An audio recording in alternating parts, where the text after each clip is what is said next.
Hope you guys can see me. Olaf here from LSE again. So today we're going over our system here a little bit more in detail. A couple of things. If you want to be off-grid or you want to be prepared for an emergency, this is pretty much the basic system you want to set up to. Regular garden hose right now hooked up to this valve here. We have a diaphragm pump here, 12 volt, 5.5 gallons a minute. Realistically it's more like 4.5 gallons, 4 gallons depending on your elevation levels for your house. As I did in the pre-video, and look at the first one where I showed you the setup. And sorry for the shaky camera, that's our cat actually knocking the tripod. We have an intake filter. And this intake filter doesn't have a vent for two reasons. Not like the Culligan stuff up here. They're all the same diameter. So 2.5 inches wide, 10 inches long. Good enough for a whole house up to 5 people in the house. Meaning up to 5 gallons. Realistically like 4 gallons. Most of the faucets only giving you around 2 gallons, 2.5 gallons of water. So it's definitely over designed, but it's the right amount because you have quietness and ease of comfort for a month. You can change these filters, and I'll get into the filters here in a second, out in a 6 months interval, and we are in a very safe condition. So back on the intake. This is right now, of course, basic sediment filter. I hope you guys can see it. That is the wrapping on it.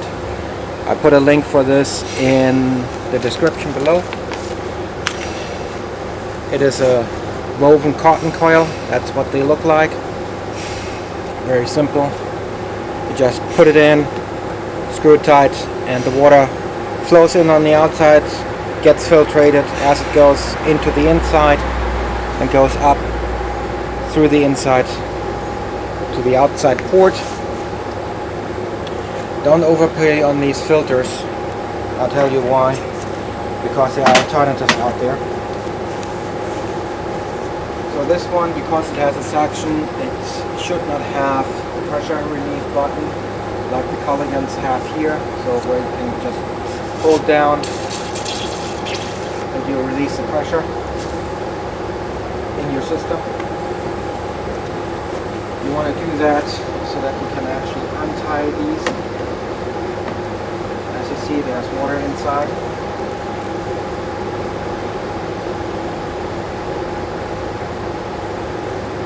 So let me pour that out.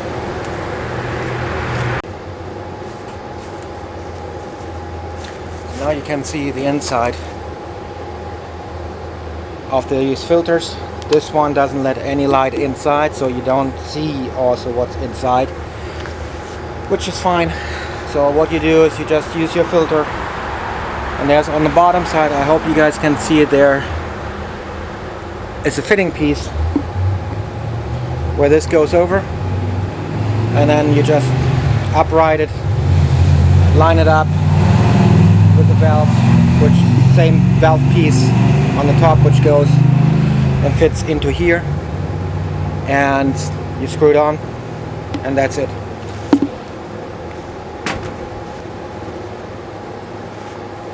This woven one you can get in 30 micron. That's what we use as a water intake. Then we normally go down, which we do not have right now, in this one going down to 10 or 5 micron.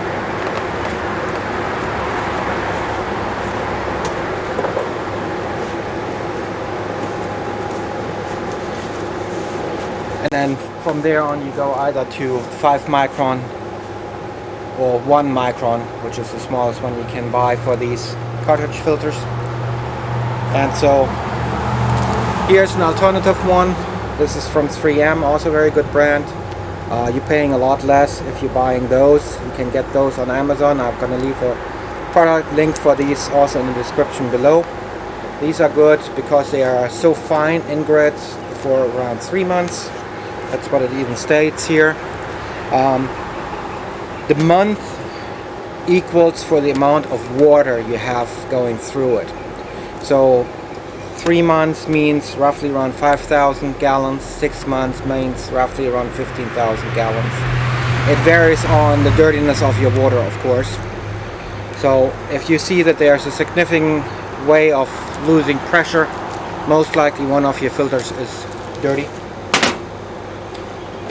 If you are smart and you do not want to work with us, which is absolutely understandable, but this is the filter cartridge housing actually, which we like to use. As you can see, we bought it from Amazon as a used one. You can buy those brand new or used. The price is very good. The model is a HF150A. On the side of the cartridge of the carton is actually, let's see which one is Spanish, which one is English. Here's the English. So I hold this and you can actually freeze this and you see what filters are available from Culligan itself.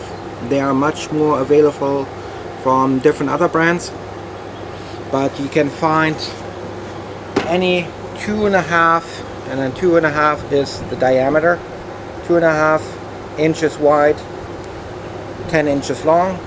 You also can get a bigger one if you need a bigger system where it's 10 inches long, 2.5 wide, but then the upgraded one is then 4.5 inches wide.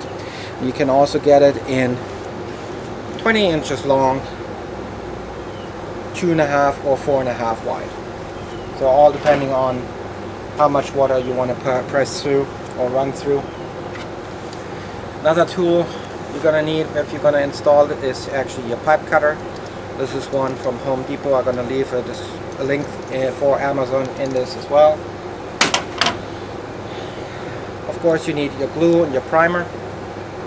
This is just regular glue, very different from what you guys are familiar with, but it's a commercial one. Also, when you guys use 55-gallon PVC drums, you want to get yourself a drum opener. I'm going to leave a link also in the description below. They cost around $10–15 and make your life a lot easier if you want to unscrew and open your barrels. So back to the system. So we have most of the time here 30. Here we have our 10 to 20 micron, and there's our 5. And the 5 has one additional feature, which you're gonna see the black. The black is actually a carbon filter sheeting on the outside.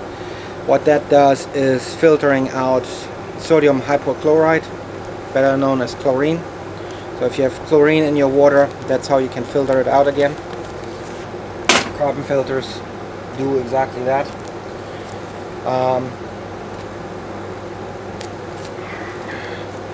Even says it on the description here.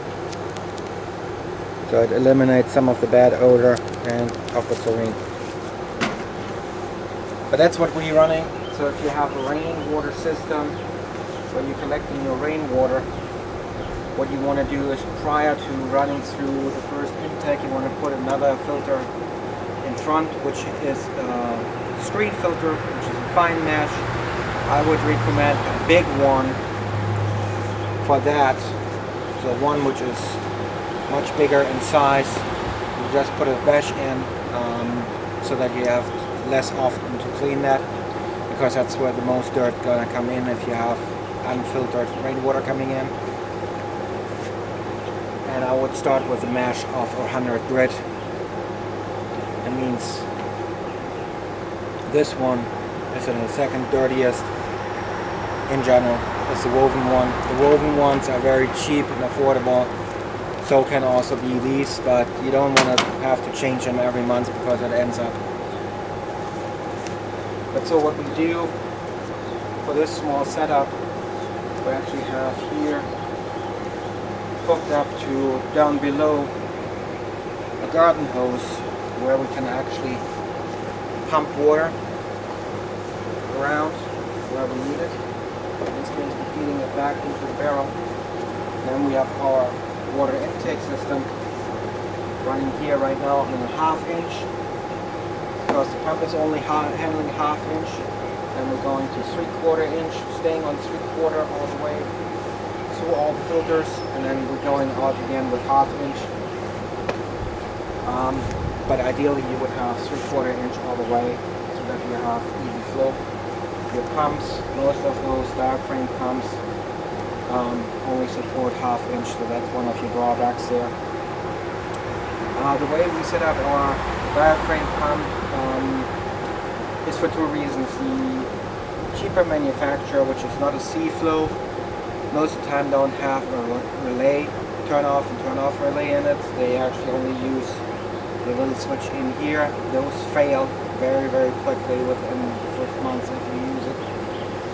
So the best way to get around it is take the wires off from here, get yourself from square D a pressure switch, which is spring controlled. They can hold 2 phases even, so they can run even 240 volt direct volt through here, and they are long lasting. So this one is now in use for 3 months straight every day. No problem, no burn down. The pump is not burning down, nothing is winding down. We have the pressure gauge here.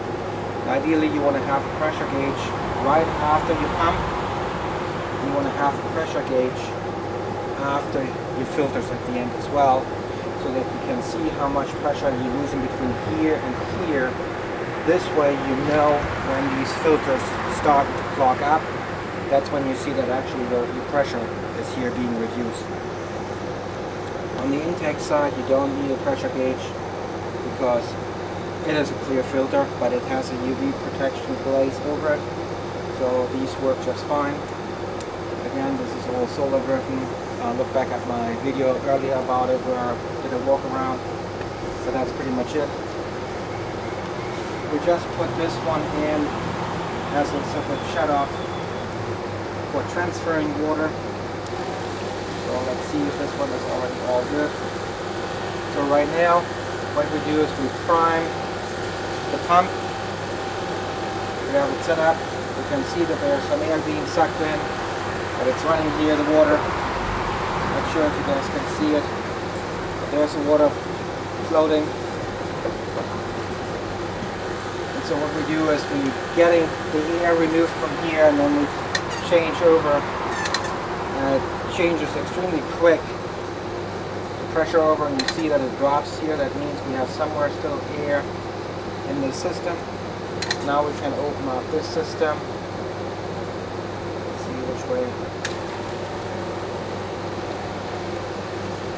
Now it pushes the water back into the house. So if you have to do some maintenance on it, you want to ideally have another one back here, so you can shut off your whole system from the pressure, work on your filters without having water to come back from the house into your system, etc.